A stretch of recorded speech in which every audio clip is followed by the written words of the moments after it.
Assalamualaikum warahmatullahi wabarakatuh. Perkenalkan, nama saya Evan Yudi Gusradityo dengan NIM 19430100036, Prodi S1 Manajemen. Di sini saya akan bercerita tentang tugas kewirausahaan yang individu, bercerita tentang seorang kisah inspirasi atau wirausahawan yang patut saya contoh dan patuhi. Jadi di sini saya akan menceritakan kisah hidup dari orang tua saya, terkhusus yaitu mama saya. Mama saya adalah anak keempat dari 7 bersaudara, yang dulunya hanya dari seorang keluarga yang mungkin terbilang kurang mampu ya, karena kan kalau orang tua saya bercerita zaman dahulu, untuk urusan makan saja harus sangat dibagi-bagi karena orang mama saya 7 bersaudara, sehingga nenek saya harus pintar membagi-bagi. Terkadang saudara mama saya, terlebihnya masnya mama saya atau pakde saya itu terkadang rela untuk tidak makan demi untuk memberikan adiknya jatah makan. Oke, jadi di sini saya akan menceritakan kisah hidupnya yang berawal dari beliau berpendidikan mulai dari SD hingga ke perguruan tinggi kuliah. Namun pada semester 8 ia memutuskan untuk tidak melanjutkan kuliah dikarenakan kendala biaya. Jadi beliau masuk kuliah pada tahun 1986, lalu keluar pada tahun 90. Tapi di situ beliau juga bercerita bahwa selama kuliah ia juga pernah berjualan baju, terus berjualan makanan, apapun ia lakukan demi untuk mencukupi kebutuhan hidupnya yang ada di Malang. Karena orang tua saya aslinya Malang, namun nenek saya tinggalnya di Probolinggo. Jadi di Malang itu beliau ngekos. Jadi pada tahun 86 itu beliau sangat uang kuliah cukup, namun uang untuk biaya hidup belum cukup. Akhirnya beliau memutuskan untuk jual beli makanan, terus menjual pakaian. Lalu juga beliau bercerita pernah menjadi semisal nih ada teman yang ingin fotokopi, beliau yang memfotokopikan. Zaman dahulu katanya untung 250 perak, 300 perak itu sudah lumayan besar. Lalu beliau keluar dari kuliah pada tahun 90 dan mulai kerja. Saat itu juga beliau mulai kerja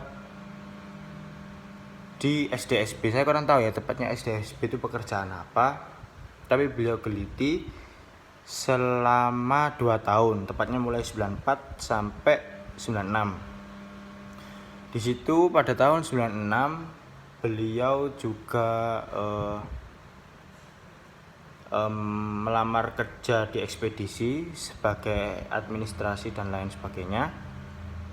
Namun di saat itu juga beliau sudah memutuskan untuk tidak kuliah pada tahun 90. Jadi beliau biasanya kan mahasiswa zaman sekarang kan bekerja sambil kuliah, namun beliau memutuskan untuk tidak kuliah karena demi mencukupi kebutuhan hidup adik-adiknya maupun dirinya sendiri.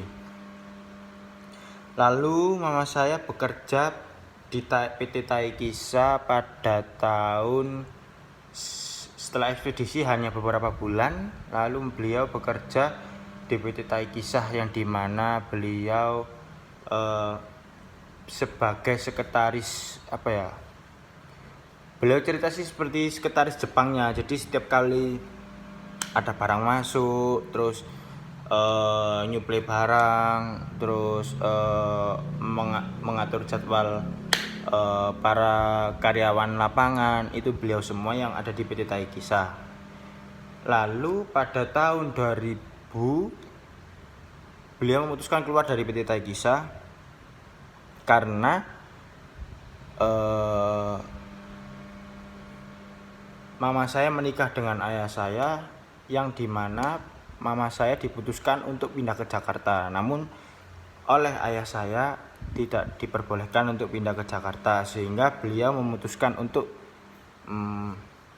mendirikan CV sendiri bersama 3 rekannya. Namanya dulu CV Evano Jaya, yang dimana beliau menyuplai lampu kantor, terus kalau sekarang saya tahu itu sih yang kayak menyuplai pembatas tol Surabaya Mojokerto, itu dulu juga saya ikut, itu mama saya yang menyuplai. Terus pabrik Pocari Sweat itu maintenance-nya rata-rata mama saya. Terus pabrik Hansaplast itu juga termasuk orang tua saya, mama saya. Lalu pada CV Evano Jaya itu berjalan mulai tahun 2000 dan saya lahir tahun 2001. CV Evano Jaya itu berjalan hingga tahun 2007.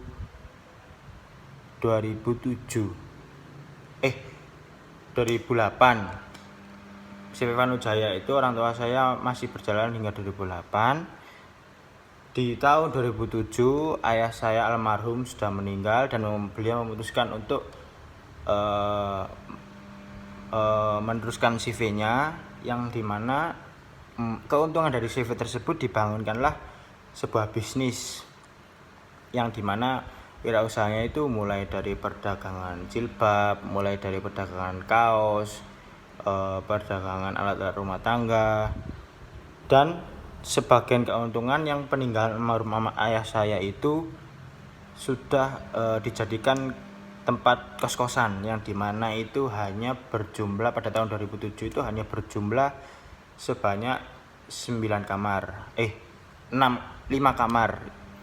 Lalu secara langsung orang tua saya memutar otak untuk membiayai hidup saya sendiri, istilahnya untuk mama saya bertahan untuk membiayai kebutuhan hidup saya. Lalu mama saya memutuskan untuk menjual CV-nya dan untuk membesarkan toko. Jadi orang tua saya sekarang mempunyai toko dan mempunyai rental mobil. Namun pada tahun 2012 rental mobil saya sudah ditutup karena orang tua saya, mama saya khususnya mama saya bercerita bahwa rental mobil itu sangat beresiko tinggi, terutama untuk orang tua saya yang mama saya yang perempuan khususnya terlalu tinggi. Sebenarnya dulu pernah saya bilang kalau saya waktu sebenarnya saya tidak kuliah dan untuk memutuskan untuk mengelola rental mobil saya, namun mama saya memutuskan untuk mobilnya dijual semua. Jadi mama saya keuntungan dari menjual mobil tersebut dibangunlah kos-kosan, yang dimana resikonya lebih kecil, keuntungan lebih besar, dan pemasukan tiap bulannya lebih jelas. Jadi sekarang saya yakin bahwa jerih payah seorang mama saya maupun tidak ada orang yang hebat kecuali mereka di dalam hidupnya memiliki masalah ekonomi bahkan berlebih dari sebelum-sebelumnya, maka saya yakin dan saya mama saya menjadi panutan saya di kehidupan sehari-hari. Terlebih-lebih karena mama saya seorang entrepreneur, yang dalam arti saya dulu juga ikut kayak kulaan, ngertilah susahnya cari uang itu gimana. Terus saya juga diajari kulaan kepanasan, kehujanan. Akhirnya kita juga menikmati hasilnya sendiri. Jadi secara dalam orang tua saya itu juga mengajarkan ilmu-ilmu kehidupan, entah itu enak, entah itu mulai enak, entah itu pahit, pokok semua diajari, dan itu membuat saya menjadi pribadi yang kuat. Mungkin cerita inspirasi saya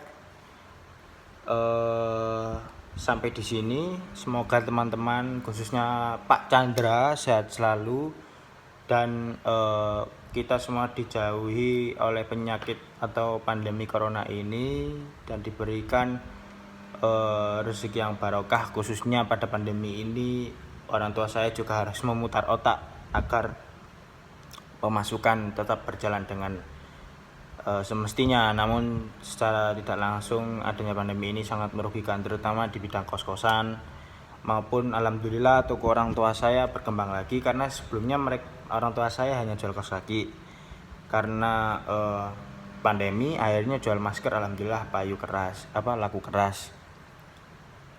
Mungkin begitu saja cerita inspiratif dari saya. Terima kasih. Mohon maaf bila ada tutur kata atau perbuatan yang salah. Wassalamualaikum warahmatullahi wabarakatuh. Selamat siang.